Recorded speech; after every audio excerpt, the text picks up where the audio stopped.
Looking for a Valentine's Day acrylic pour painting to do? In this video right here, I'm going to show you how to make the perfect painting this holiday season, coming up right now.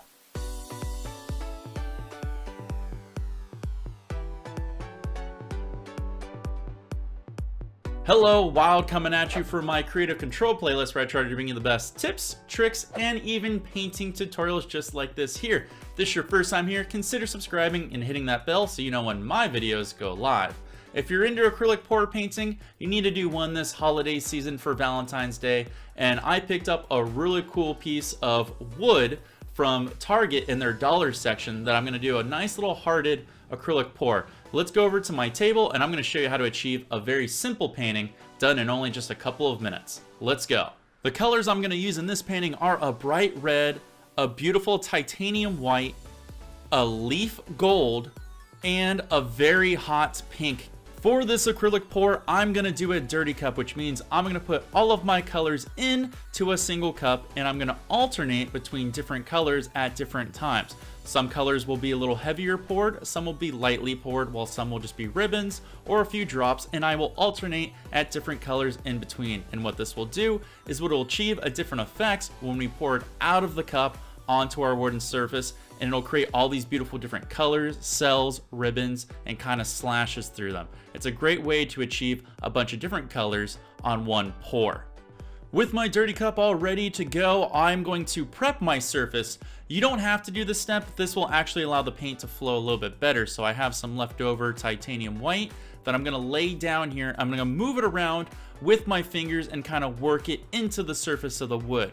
The reason I'm doing this step is because the wood is porous. So when I pour my paint onto it, it's gonna grip and soak in that paint like a sponge, not allowing it to flow around the surface as much. Now, if you don't want your paint to move around, you don't have to do this step. You could do a lot of negative type pouring if you'd like to, but since I want to cover the entire surface of my wooden surface, I'm going to prep it with just a very thin coat. And you don't have to cover all the spots, just enough to kind of get it to kind of move around and be wet and slick.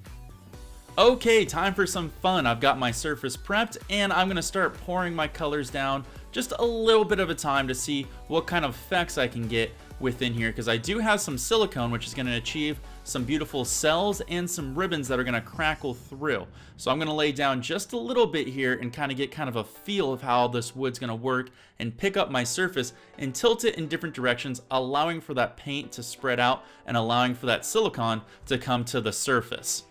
Don't be shy to go slow with your acrylic pours. Allow you to have fun and stretch those colors out, and you can do this in many different steps. You can do one pour and then stretch it out by tilting the canvas, and then do another row, another pour. Kind of have fun and go at your own speed. Don't feel like you have to use all of the paint right away, because when you allow that color to stretch and all those different silicones and colors to come through and mesh and mold and crackle in different ways, you get a lot of cool different effects. So go at your own speed for your type of painting. With our paint all spread out, we can start to introduce a little bit of heat. And if you've never used heat, what it does is it pulls all of that silicone out from the paint up to the surface. And this is allowing us to achieve beautiful crackles and cells and sometimes even some ribbons between the paints of different hues that are going to happen.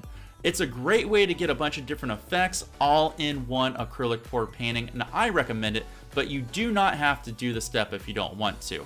Once you have achieved the desired look that you're going for from the heat, let's go back and fill in some of these gaps so that way we don't have a lot of wood poking through. I'm just gonna go back to my dirty cup and start filling in these blank spots here, and I'm gonna pick up my canvas and start tilting it in the directions that I think the paint looks best as it flows to the left, to the right, up and down. Remember, I'm not afraid to go into my paint with a stir stick or perhaps a spatula. This is a great way to introduce some other effects. Remember, that paint is wet, so feel free to move it around in any way that you want. It's a free floating canvas with all this paint just sitting right on top of it, so have a little bit of fun with it. With my gaps filled in, it's time to stretch out that extra color, and this is the final step to achieve the look that I want for my Valentine's Day acrylic pour painting that I have. I love how all of the color looks like it's flowing from a white corner down to a pink corner on the other side, and I've got these little hints of just gold in there, and it looks fabulous. Now this is a great time as you move the paint around to clean up those corners and those rails if you want to. Some people like it when the wood pokes through and some people don't. I felt like just covering it up for fun, but having the wood show through at different times could give it a little more of a realistic effect that it's on these slats. So once again, it's completely up to you.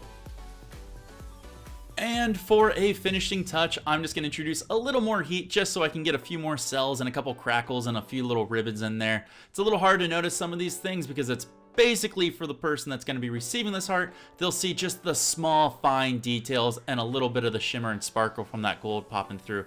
But it looks fabulous and great.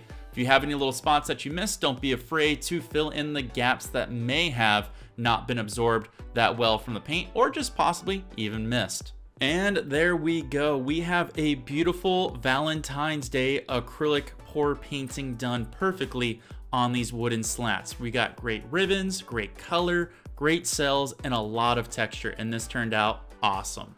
Hey, thank you for watching. Hopefully you guys like this. If you want to see the end result, make sure to follow me on Twitter and Instagram. That's where I post all the paintings that I do all the time online and offline. If you guys like this video, go ahead and give it a nice thumbs up, and feel free to check out all my other acrylic pour paintings. I'll put a link over here to the side at the end card. Feel free to click on that. If you guys want to watch me paint, I paint all the time on Twitch. Feel free to stop by and wish me luck as I adventure through my happy tree paintings and everything else.